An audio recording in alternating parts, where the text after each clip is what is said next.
Hi, precious souls. It's Blessing here again. For those who are new to the channel, welcome. If you've been here before, welcome back. So today I just want to share a word that the Lord has been strongly impressing on my mind lately. And so I've been feeling an urgency, this strong urgency that it's almost like something is about to happen.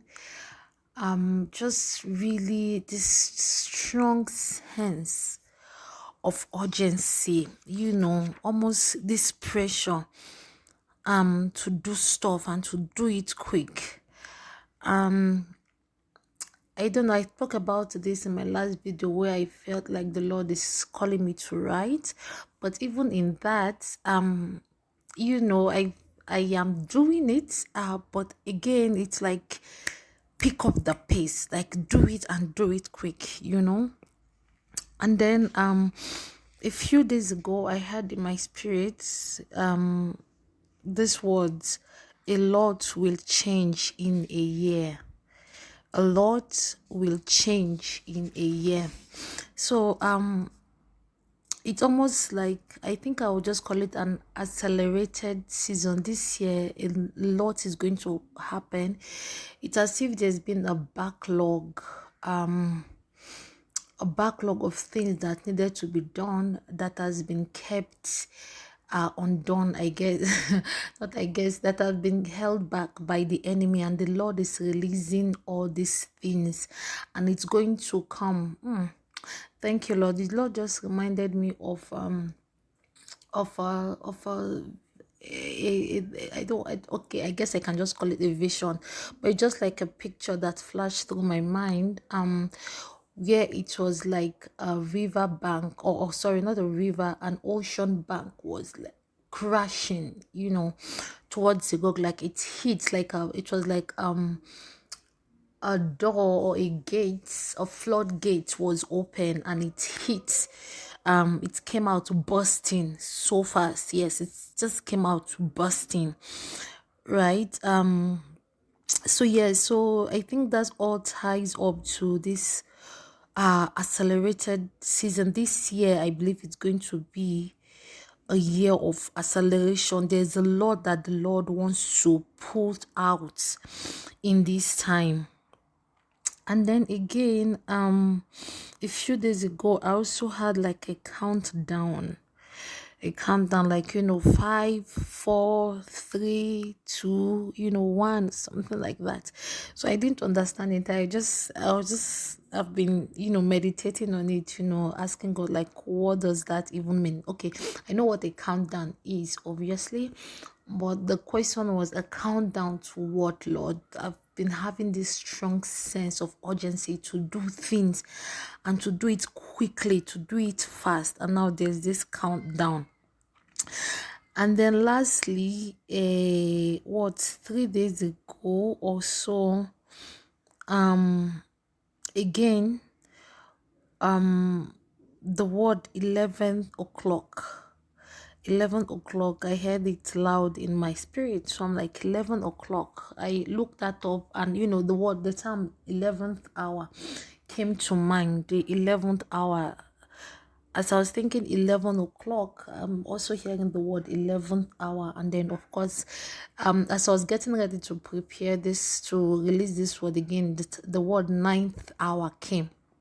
So I'm like, okay, 11th hour, what does that mean? And the Lord took me to Matthew chapter 20, verse 1 to 6.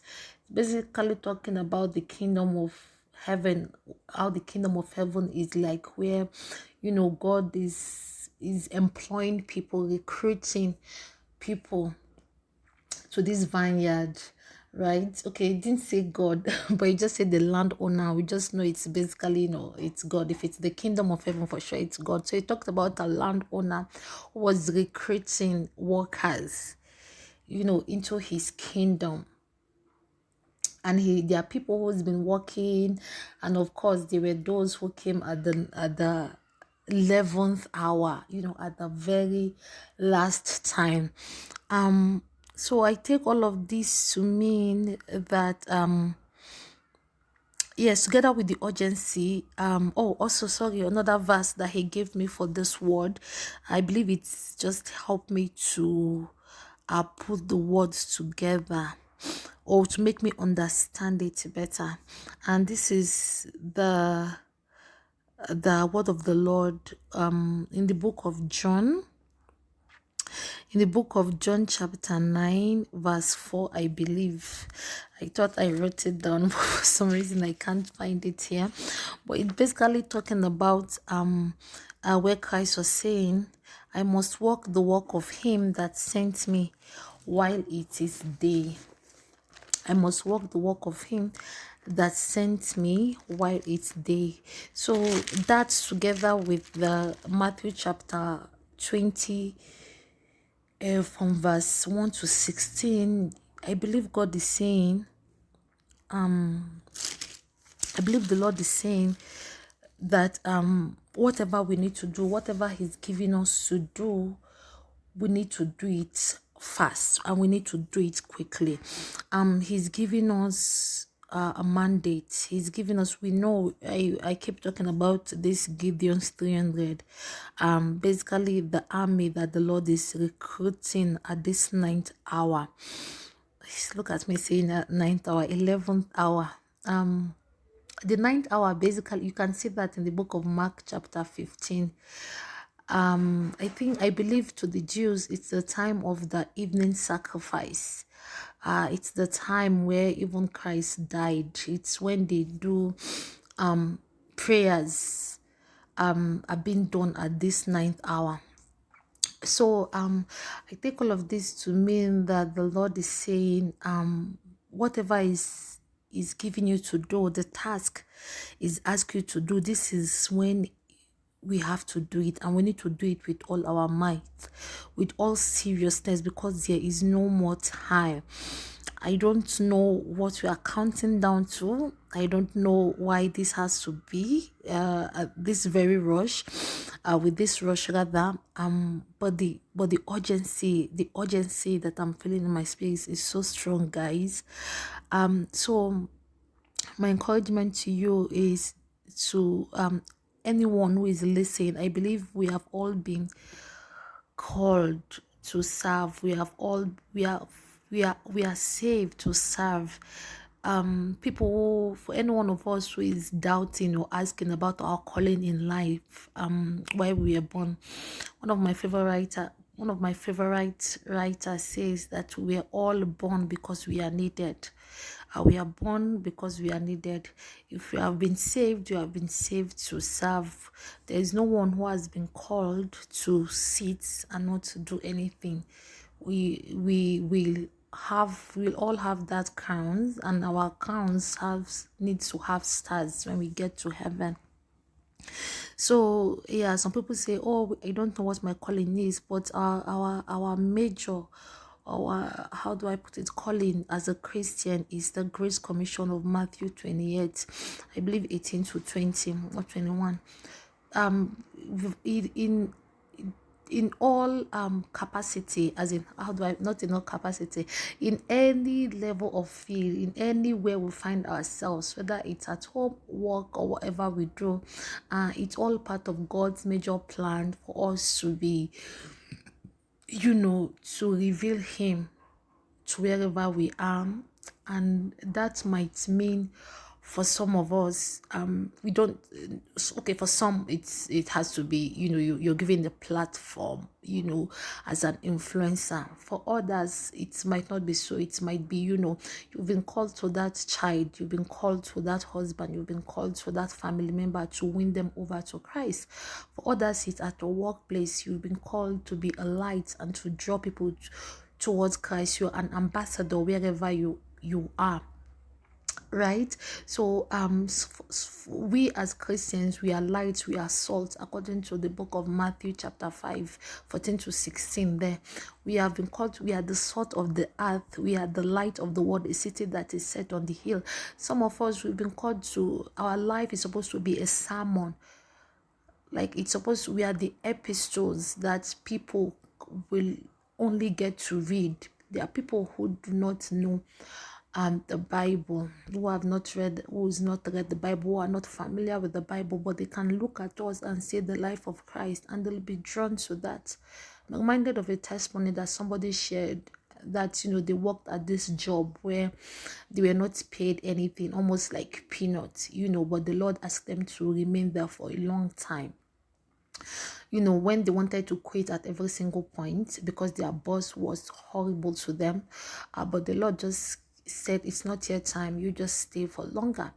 But at the time when it was the set time, the Lord basically released her to go, to leave the place. And a few months down the line, I believe about 3 to 6 months down the line, this boss called her. This boss, who was an atheist, who doesn't believe in God, who was very mean to her, who would curse her out at every single opportunity. This same person gave her life to Christ and basically told her that she's seen Christians, and she's seen churches and people go to church, but she actually felt the love of Christ through this person, that she saw tangible Christianity through her life, and this boss gave her life to Christ because of this person. Of course, she called apologizing and saying she was sorry for everything, the way she was mean to her. But the response of this lady towards her boss, just basically showed her the tenderness, the sympathy, the kindness of Christ towards the boss who was mean to her. So that's the word. The Lord is saying, whatever He's called you to do, do it in whatever capacity He's called you to do it. Do not let your hand be slack at it. Do it with all due diligence and do it quick. Because of this countdown to whatever, honestly guys, I don't know why the urgency. The Lord has not revealed it to me, but He's released me to basically release this word. Personally, I would have waited for more time for Him to give me, what are we counting down to. But just because He's not giving me, and He's giving me the go to release the word, I'm just going to be obedient. And if He gives me a revelation on what the countdown was to, then I will be sure to be back to do a part B of this word. I think I'm just going to write part A to this, then in the future I'm going to name it a part B of this word. So yeah, I don't know, for some of you, if you feel this, you can comment on the please comment on the comment section if you have the same urgency and that I'm feeling. It's been so strong, guys, just a strong urgency to do what the Lord has called us to do. It's like there's no more time. We need to do it, and we need to do it fast. So that's the word. I'm praying that may the Lord bless and keep you till I meet you or see you or talk to you on my next video. God bless you guys. Bye.